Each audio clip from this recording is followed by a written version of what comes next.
12वीं की परीक्षाएं संपन्न हो चुकी है। अधिकतर जगह परिणाम भी घोषित हो चुके हैं। वहीं कुछ जगह अभी कोरोना की महामारी के चलते विलंब है। लेकिन इस समय जो सबसे बड़ी समस्या छात्र छात्राओं के बीच है वो उनके आगे आने वाले भविष्य को लेकर है। उच्च शिक्षा को लेकर कई तरह के सवाल इस समय बच्चों के अंदर उमड़ रहे हैं। उन्हें समझ नहीं आ पा रहा है कि उनके लिए कौन सा क्षेत्र बेहतर है। इन्हीं सवालों का जवाब देने के लिए दिल्ली पैरामेडिकल इंस्टीट्यूट की दरभंगा शाखा द्वारा करियर गाइडेंस कार्यक्रम का आयोजन बीते 14 मई को किया गया, जिसमें विश्व भर में शिक्षा जगत में अपना नाम स्थापित कर चुकी मशहूर शिक्षाविद डॉक्टर हलीमा सादिया ने बच्चों के भविष्य से जुड़े मुद्दों पर उन्हें सलाह दी। यह पूरा आयोजन संस्था के चेयरमैन डॉक्टर अहमद अली के नेतृत्व में आयोजित हुआ। लॉकडाउन के दौरान भी बच्चों तक उनके सवालों का जवाब पहुंचाने के लिए अहमद अली ने डिजिटल माध्यम का उपयोग करते हुए ऑनलाइन सेशन का आयोजन किया, जहाँ डॉक्टर हलीमा सादिया ने बच्चों के सवालों का जवाब दिया। इस कार्यक्रम का संचालन डॉक्टर इंतखाबुल हक ने किया। वही कोऑर्डिनेटर मोहम्मद फारूक आजम रहे। इस कार्यक्रम में संस्था की प्राचार्य डॉक्टर कायनात आफ्ताब भी मौजूद रही। लॉकडाउन जैसे मानवीय हालात में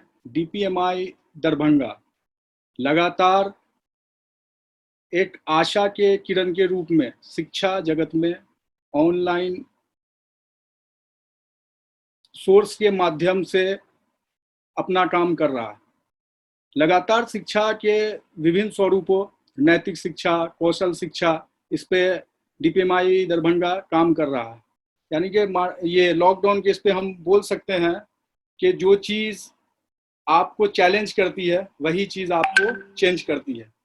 आज डीपीएमआई दरभंगा के लिए बड़ी गर्व की बात है कि डॉक्टर हलीमा सादिया जैसी शख्सियत जिनका शिक्षा के प्रसार के प्रति और सामाजिक कार्य के प्रति प्रतिबद्ध हैं और वो लगातार शिक्षा के प्रसार के लिए अपना कार्य कर रही हैं, लगातार बच्चों को मोटिवेट करती हैं और एक ऐसी शिक्षिका जिन्होंने अपना ज़्यादातर और अपना अनमोल समय शिक्षा को समर्पित किया, शिक्षा के क्षेत्र में समर्पित किया है।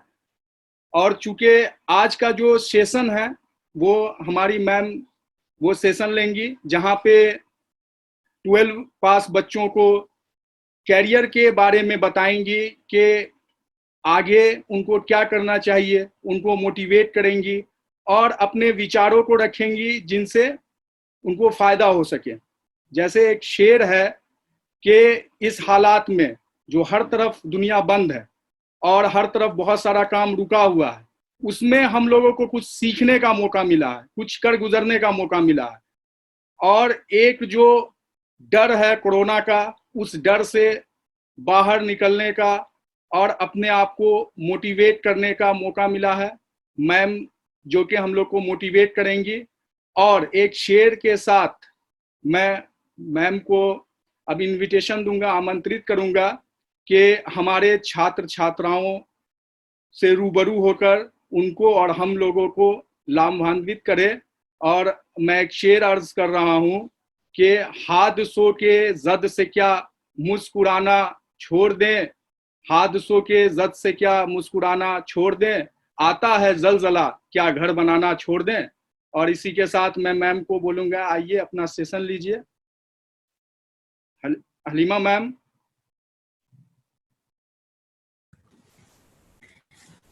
जी बहुत बहुत शुक्रिया इंतखाब साहब। और आपने कहा कि क्या मुस्कुराना छोड़ दें, तो वक्त तो ऐसा ही आ गया है कि मुस्कुराना छोड़ना ही पड़ेगा, क्योंकि हमारी मुस्कुराहट तो हमारे मास्क में छुप जाएगी। तो अब हमें एक नया हुनर सीखना है कि हमें आंखों में मुस्कुराना सीखना है। कम से कम आंखें खुली हुई हैं तो हम आंखों से मुस्कुरा सकते हैं। बहुत बहुत शुक्रिया। आपने एक बहुत ही खूबसूरत, आपने बहुत ही अच्छा मेरा तारुफ पेश किया। हालांकि मैं इस लायक नहीं हूँ, मैं सिर्फ ये सोचती हूँ कि मैं एक खिदमतगार हूँ और मैं खिदमत के लिए हमेशा हाजिर रहती हूँ। जो कोई भी मुझसे खिदमत ले सके और ऊपर वाला उसे कबूल करे, बस यही मेरी ख्वाहिश रहती है, किसी का भला हो जाए और वो कबूल हो जाए। बहुत बहुत शुक्रिया आपका।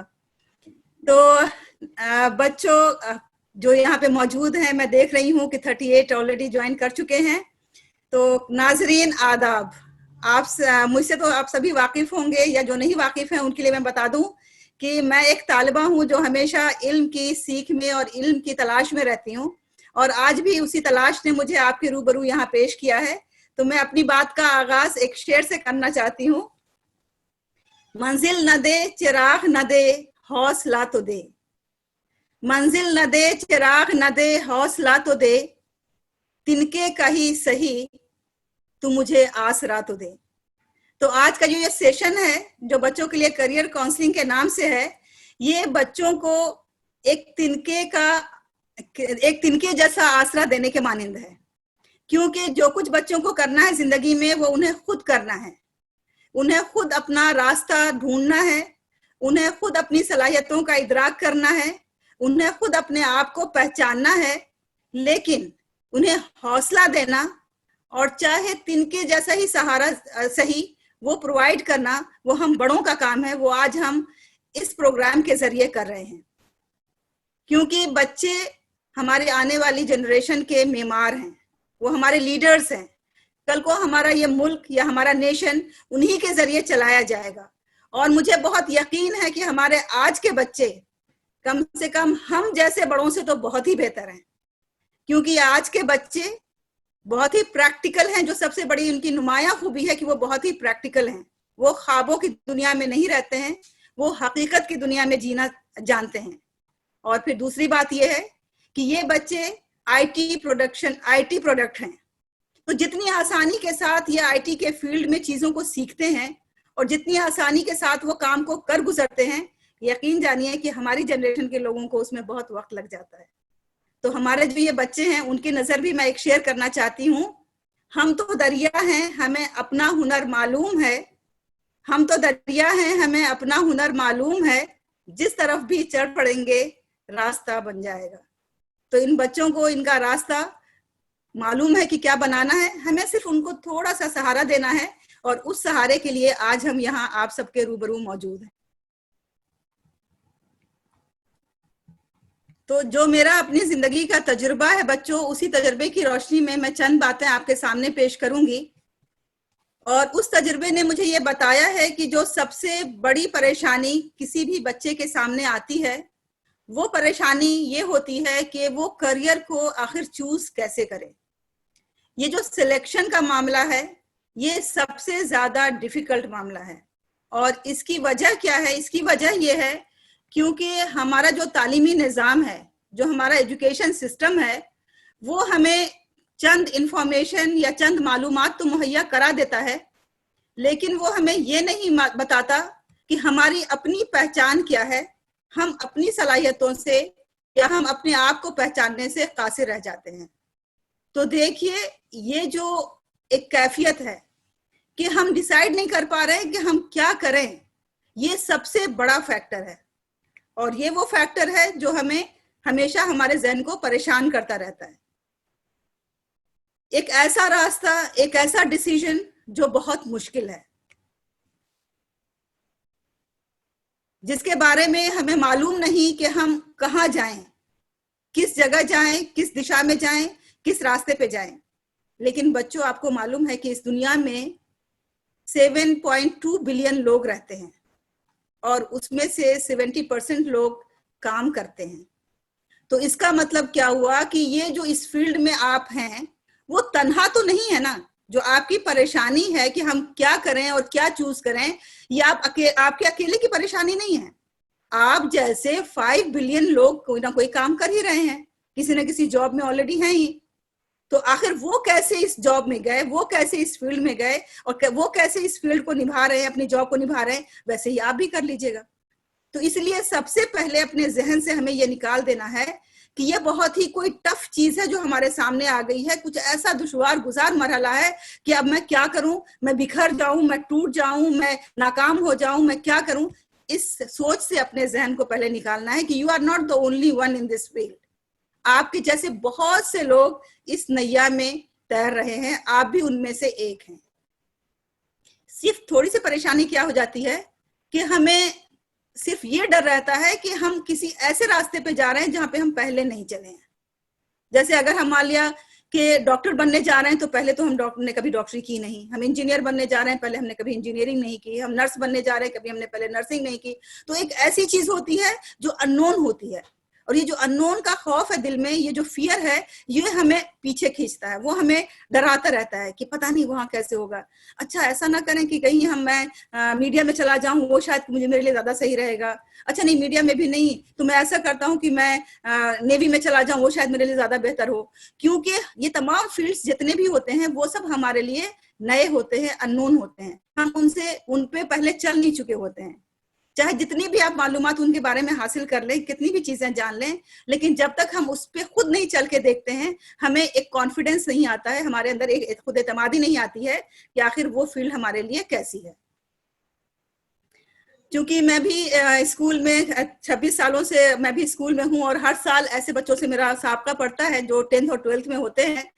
तो जाहिर सी बात है कि इस तरह के सेशन हम हमेशा उनके लिए ऑर्गेनाइज करते हैं और हम लोग उनसे हमेशा ये पूछते हैं कि बेटे आप क्या करेंगे, आपने कुछ सोचा है, आप क्या बनने वाले हो, आपका इरादा क्या है। तो आपको यकीन नहीं आएगा कि जो कॉमन आंसर्स मुझे मिलते हैं उनसे, मैंने ज्यादा उन कॉमन आंसर्स को यहाँ पेश करने की कोशिश की है, इस उम्मीद पे कि यही आंसर्स ज्यादातर बच्चे जो ऑल ओवर द वर्ल्ड जो भी बच्चे हैं उनको वो भी यही आंसर देते होंगे। सबसे पहले तो जब वो 10th में होते हैं तो उनका जवाब क्या होता है, ओह मुझसे ये सब ना पूछो, बोर्ड एग्जाम है, मेरे सामने इतना मुश्किल मरहला है, मुझे भी बोर्ड देना है, उसकी तैयारी करनी है, I am focusing on my preparation now and now let the result come and तब हम डिसाइड करेंगे। ये जवाब होता है बच्चों का अगर वो 10th का एग्जाम दे रहे होते हैं तो। उसके बाद फिर जब वो 10th से 11th में आ जाते हैं, किसी ना किसी तरह से कोई ना कोई स्ट्रीम चूज कर लेते हैं, तो फिर उसके बाद वहां आने के बाद उनका क्या होता है कि मैं तो अभी भी कंफ्यूज हूँ, हालांकि मैंने आर्ट्स तो ले ली, मैंने साइंस तो ले ली, मैंने कॉमर्स तो ले लिया, लेकिन अभी भी मैं कंफ्यूज हूँ। मुझे लगता है कि मैं मार्केट सर्वे करके देखूं कि आखिर मार्केट में क्या जॉब चल रही है, किस जॉब की ज्यादा चलन है, फिर उसके हिसाब से मैं सोचूंगा। और उसके बाद कुछ बच्चों का क्या होता है, अरे मेरे सारे दोस्त साइंस ले रहे हैं तो मैं क्यों ना साइंस लूं, मैं भी साइंस ही लूंगा। जब रवि साइंस कर सकता है तो मैं क्यों नहीं कर सकता, जब शकील साइंस ले सकता है तो मैं क्यों नहीं ले सकता।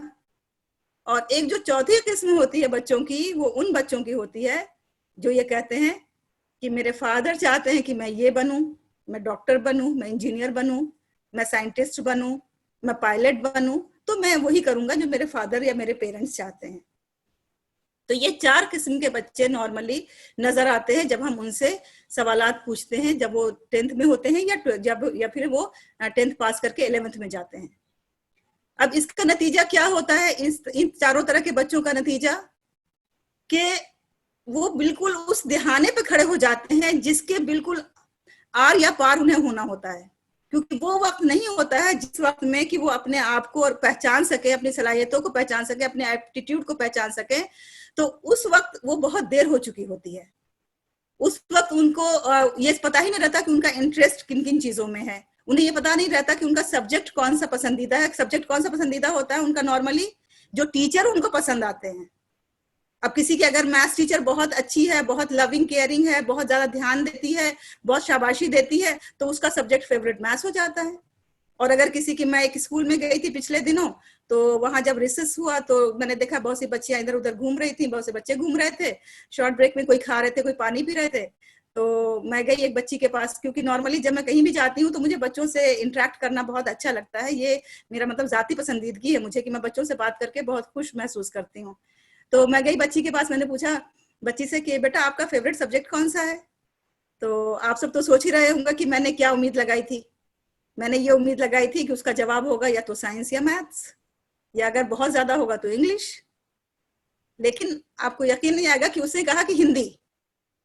अच्छा, जैसे उसने हिंदी कहा वैसे मैं बिल्कुल हैरान रह गई, मेरे फेस पे ऐसा एक्सप्रेशन आया कि Hindi, Hindi is your favourite subject.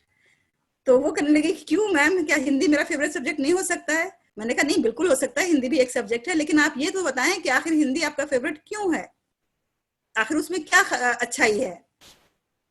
तो उस बच्ची ने कहा क्योंकि हमारी हिंदी की मैम बहुत अच्छी हैं, वो बहुत प्यार करती हैं, वो बहुत अच्छे से पढ़ाती हैं, वो बहुत अच्छे से एक्सप्लेन करती हैं क्लास में, वो हमें कभी डांटती नहीं है और कभी किसी के सामने हमें जलील नहीं करती हैं, इसलिए हिंदी मेरा फेवरेट सब्जेक्ट है। तो देखिए, स्कूल लेवल पे हमें सब्जेक्ट पसंद करने का जो हमारा मेयार होता है वो ये होता है कि हम ज्यादातर जिस सब्जेक्ट में कंफर्टेबल फील करते हैं, जिस पीरियड में बहुत हमें आसानी मिलती है, जो टीचर हमें बहुत एट ईज रखती है या बहुत कंफर्टेबल फील कराती है, हमें लगता है कि वही सब्जेक्ट हमारा फेवरेट सब्जेक्ट है। हम अपने एप्टीट्यूड को उस वक्त पहचान नहीं पाते हैं। फिर उसके बाद ऐसे में हम बच्चों को ये लगता है कि यही सब्जेक्ट मेरे लिए मुनासिब है, और जब उनको पता चलता है कि वो सब्जेक्ट उनके लिए मुनासिब नहीं है, तो फिर क्या होता है, वो फिर और दोबारा कंफ्यूजन का शिकार हो जाते हैं। वो सोचते हैं कि what is my aim in life, मैं क्या बनना चाहता हूँ, मैं माँ बाप को खुश करना चाहता हूँ या अपनी पसंद से कुछ करना चाहता हूँ, या फिर मैं समाज में देखूं कि जिस चीज में कमी है, जिस फील्ड में लोग ज्यादा नहीं है, उसमें जाना चाहता हूँ। आखिर मैं क्या करना चाहता हूँ, मैं किससे पूछूं, किससे मालूम करूं, कैसे मुझे पता चलेगा कि आखिर मेरा मकसद जिंदगी क्या है, आखिर मुझे आगे चल के करना क्या है, मुझे कौन सी रोड लेनी है, मुझे किस दिशा में जाना है, मुझे कैसे अपनी राह का तयन करना है। देखिए, इसमें कुछ तो कसूर हमारे बच्चों का भी है, और कुछ कसूर जो है वो ज्यादातर हमारे इस एजुकेशन सिस्टम का है। क्योंकि जो 10वीं क्लास तक हमारा सिलेबस है, वो 10वीं क्लास तक के सिलेबस में हमारे क्या है कि हर चीज बहुत कॉमन पढ़ाई जाती है, और ये सोच के पढ़ाई जाती है कि सभी बच्चे यकसा तरीके से सीखेंगे, और हर बच्चे को यकसा सब्जेक्ट्स पढ़ाए जाते हैं। आपने सुना होगा कि आइंस्टाइन ने क्या कहा था कि जो हमारा सिस्टम है एजुकेशन का, उसमें अगर हर जानवर को पेड़ पे चढ़ा करके उनको असेस किया जाए और उनको देखा जाए कि उनके अंदर पेड़ पे चढ़ने की कितनी सलाहियत है, तो जाहिर सी बात है कि मछली तो जिंदगी भर यही सोचती रहेगी कि मैं तो बिल्कुल निकम्मी हूं, क्योंकि वो तो पेड़ पे चढ़ ही नहीं पाएगी, उसके अंदर पेड़ पे चढ़ने की सलाहियत ही नहीं है। तो ये जो हमारा एजुकेशन सिस्टम है, वो इंडिविजुअलिटी को नहीं प्रमोट करता है, वो इंडिविजुअलिटी को नहीं टैप करता है, बल्कि वो एक कॉमन सिलेबस देता है 10th तक के लिए, जो हर एक को पढ़ना है। अब आप ये बताएं कि हम 10th तक में पढ़ रहे होते हैं math, science, social science, English और एक सेकेंड लैंग्वेज पढ़ रहे होते हैं। अब अगर किसी बच्चे को मीडिया में जाना है, तो उसे 10th तक में तो पता ही नहीं चलेगा कि मीडिया है क्या चीज, उसका कहीं पे कोई इसके लिए एक्सपोजर ही नहीं है। अगर किसी बच्चे को होटल मैनेजमेंट में जाना है, तो उसको क्या पता चलेगा 10th तक ये क्या चीज है, और उसे इसे लेना भी है या नहीं लेना है, उसका कोई एक्सपोजर नहीं होता है। हाँ, ज्यादा से ज्यादा क्या एक्सपोजर होता है कि हम लोग अपने स्कूल में कुछ क्लब्स बना लेते हैं। ये भी मैं बात कर रही हूँ उन स्कूलों की जो बहुत ही मॉडर्न स्कूल होते हैं, जब बहुत ही हाईटेक स्कूल्स होते हैं, जहाँ पे काफी फैसिलिटीज होती हैं, तो वहाँ पे कुछ ऐसे क्लब्स बना लिए जाते हैं जिसमें ज्यादातर जो प्रोफेशंस हैं, जो आगे चल के बच्चे ले सकते हैं, उनका एक क्लब बना दिया जाता है। जैसे मीडिया क्लब है, जैसे जर्नलिज्म क्लब है, जैसे फोटोग्राफी क्लब है, जैसे एडवेंचर क्लब है, जैसे होम साइंस क्लब है, जैसे इस तरह की चीजें बना दी जाती हैं, ताकि थोड़ा बहुत कुछ ना कुछ उनको वहाँ पे आइडिया मिल सके कि वो जो प्रोफेशन आगे लेने वाले हैं, वो प्रोफेशन आखिर किस तरह से काम करता है। तो सबसे ज्यादा जो जरूरी चीज है यहाँ पे वो ये है कि हमें सिंसियरली सबसे पहले ये देखना है, अपने आप को एक्सप्लोर करना है, और ये देखना है कि 3 चीजें हमें देखनी है। कि सबसे पहली चीज ये है कि हमारा इंटरेस्ट कहाँ है, दूसरी चीज ये देखनी है कि हमारा एप्टीट्यूड क्या है, और तीसरी चीज हमें ये देखनी है कि हमारे रिसोर्सेज क्या है।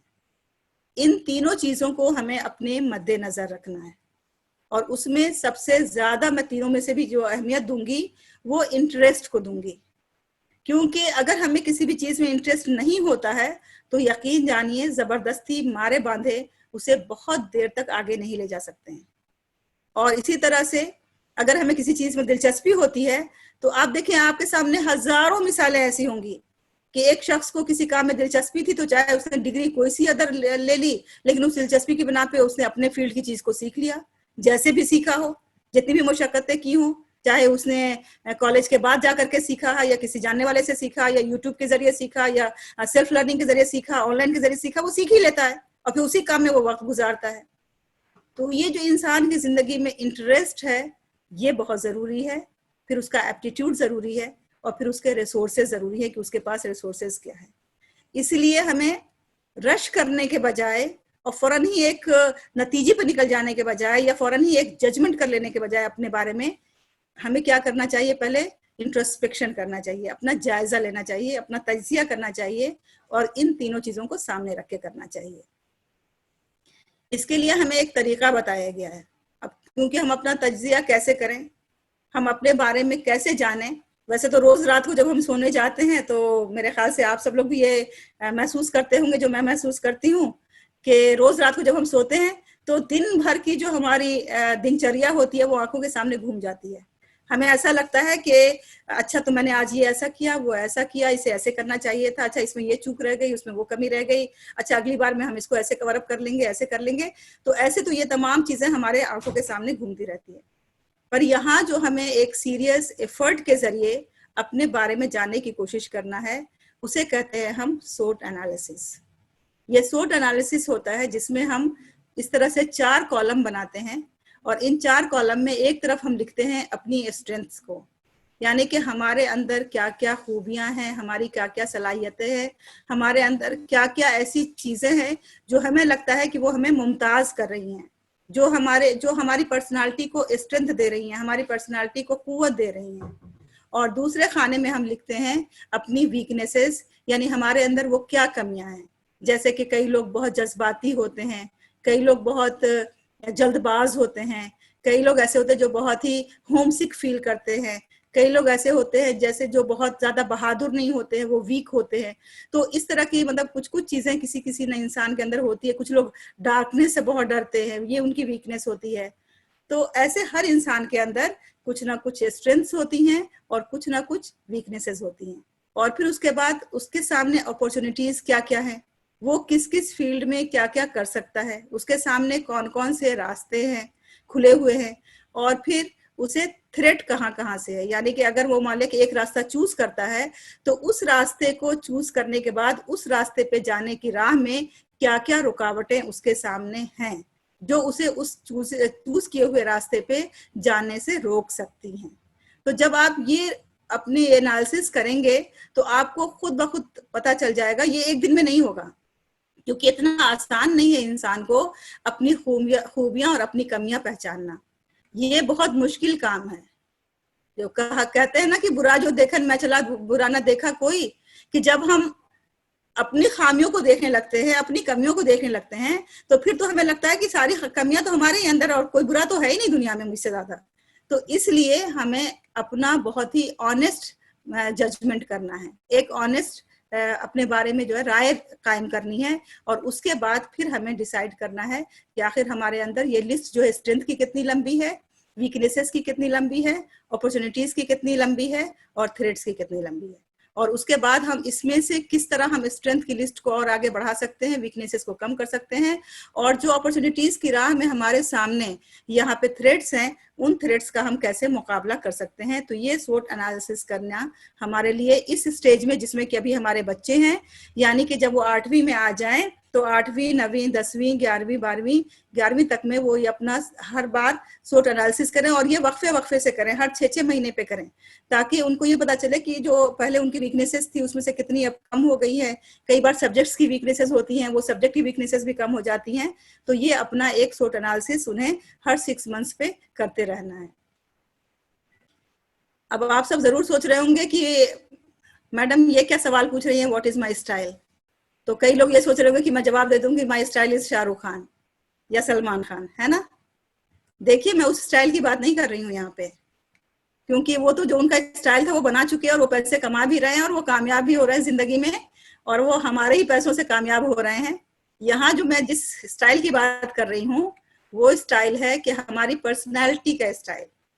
ठीक है, हमारी हर इंसान की एक पर्सनैलिटी का स्टाइल होता है जिससे वो पहचाना जाता है, जिससे उसकी शनाख्त होती है, जिससे लोग उसको पहचानते हैं। और वो स्टाइल क्या होता है, उसका कॉम्बिनेशन होता है उसके बिहेवियर का, उसके इमोशंस का, उसके थॉट पैटर्न का, उसके मोटिवेशंस का, उसकी क्वालिटीज का। जो ये सब चीजें जो हैं वो उसका कैरेक्टर बनाती हैं। तो ये हमें पहचानना बहुत जरूरी है कि हमारा स्टाइल क्या है, हमारा थॉट प्रोसेस क्या है, हमारे इमोशंस क्या है, हमारा बिहेवियर पैटर्न क्या है, हम दूसरों के साथ किस तरह पेश आते हैं, हम दूसरों के साथ हमारा जो है वो अपने मुल्क के प्रति क्या रवैया है, अपने गरीबों के प्रति क्या रवैया है, अपने दोस्तों के प्रति क्या रवैया है, अपने खानदान वालों के प्रति क्या रवैया है, रिश्तेदारों के प्रति क्या रवैया है। तो इस तरह से हमारा एक क्या होता है कि हमारा एक स्टाइल होता है। उस स्टाइल को पहचानना बहुत जरूरी है, क्योंकि यही स्टाइल जो है वो हमें हेल्प करेगा हमें अपने करियर को डिसाइड करने में, और आगे हम जिंदगी में क्या चूज करें उसमें ये हमें हेल्प करेगा। हमारा पर्सनालिटी स्टाइल इसे कहते हैं। मेरे ख्याल से आप सबने कभी ना कभी ये वर्ड सुना होगा कि टाइप्स ऑफ इंटेलिजेंस। मैं कबल इसके कि मैं इसको एक्सप्लेन करूं, मैं ये बता दूं कि मैं दिल्ली यूनिवर्सिटी से बीएड कर रही थी। तो दिल्ली यूनिवर्सिटी आपको मालूम है कि ओखला से काफी दूर है, मेरी रिहाइश ओखला में थी उन दिनों। तो होता ये था कि मुझे काफी लंबा सफर करके जाना पड़ता था वहां पे, और कभी बस लेकर के, कभी मेट्रो से, और कभी देर हो जाया करती थी। तो एक दिन मैं 10 मिनट लेट पहुंची थी अपनी क्लास में, और वो साइकोलॉजी की क्लास थी। और साइकोलॉजी की जो हमारी मैडम थी वो बहुत ही ज्यादा शार्प थी, बहुत ही ब्राइट थी। तो मैंने ये देखा कि उन्होंने बोर्ड पे 8 बच्चों के नाम लिख रखे हैं, और उसमें से एक नाम मेरा भी है। अब आप सोचिए कि जब आप पढ़ रहे हो, स्टूडेंट्स हो, और टीचर आपका नाम बोर्ड पे लिख दे तो आपकी क्या हालत होगी। आप तो यही सोचेंगे ना कि जरूर हमारी शामत आने वाली है, मैंने कुछ ऐसा गलत किया है जिसकी बना पे, या और हमारे साथ साथ 7 और बच्चे हैं जिनका नाम लिखा है, मतलब बच्चे तो नहीं थे, वो स्टूडेंट्स थे, बड़े थे, हम लोग अडल्ट थे, और हमारा भी नाम लिखा है। बहरहाल जब हम क्लास में अंदर गए तो पता ये चला कि वो एक एक स्टूडेंट्स का नाम ले रही थी और ये पूछ रही थी कि आप इनके बारे में जो सबसे पहली चीज आपके दिमाग में आती है वो बताइए। तो जैसे वहां पे बोर्ड पे लिखा हुआ था राहुल का नाम, तो राहुल का नाम लेते ही बच्चे सब कहने लगे कि he is a singer, he is a singer. उसके बाद फिर आगे लिखा हुआ था पूजा का नाम, तो पूजा का नाम लेते सबने कहने लगे कि शी इज एन आर्टिस्ट, क्योंकि वो बहुत अच्छा आर्ट बनाती थी। तो ऐसे ही कर करके उन्होंने सबके बारे में पूछा। तो उन्होंने जब मेरा नाम लिया तो मेरे बारे में पूछा कि अच्छा इनके बारे में बताओ। तो फिर स्टूडेंट्स ने कहा कि शी इज वेरी फ्रेंडली, यानी उसकी बहुत ज्यादा सबसे दोस्ती हो जाती है। तो फिर बाद में मैंने तो पहले मेरे सांस आई कि चलो भाई हमने कोई शरारत नहीं की है, कोई शामत नहीं आने वाली है, कुछ हम डिफॉल्टर नहीं है। तो ये इत्मीनान की बात है कि ये सिर्फ नाम इसलिए लिखा है कि वो कुछ हमको इसके जरिए बताना चाहती हैं। तो फिर उन्होंने हमें ये बताया उसके बाद कि ये जो हमने 8 नाम लिखे हैं, ये वो लोग हैं जो किसी ना किसी चीज में महारत रखते हैं, और उन्होंने 8 डिफरेंट टाइप्स के कैरेक्टर को चूज किया था ताकि बच्चों के सामने 8 डिफरेंट टाइप्स के कैरेक्टर्स आ सके, और इसी तरह से 8 डिफरेंट टाइप्स के इंटेलिजेंस आ सकें, क्योंकि उस वक्त तक 8 टाइप्स ऑफ इंटेलिजेंस का ही रिवाज था, वही डिस्कवर किया गया था, और अब 9th भी उसमें शामिल हो गया है। तो ये जो उन्होंने कहा था कि बहुत फ्रेंडली हैं और बहुत जल्दी सबसे दोस्ती कर लेती हैं, और तो ये था इसका नाम होता है इंटरपर्सनल, कि किसी इंसान के अंदर इंटरपर्सनल रिलेशनशिप की क्या खूबी है, कि वो हर एक के साथ कैसे जेल करता है, हर एक के साथ कैसे मिलता जुलता है, और इसकी बेसिस पे भी बहुत से ऐसे करियर्स हैं जो बनाए जा सकते हैं। तो आप सबने भी देखा होगा कि ये जो टाइप्स ऑफ इंटेलिजेंस हैं इनको जानना बहुत जरूरी है।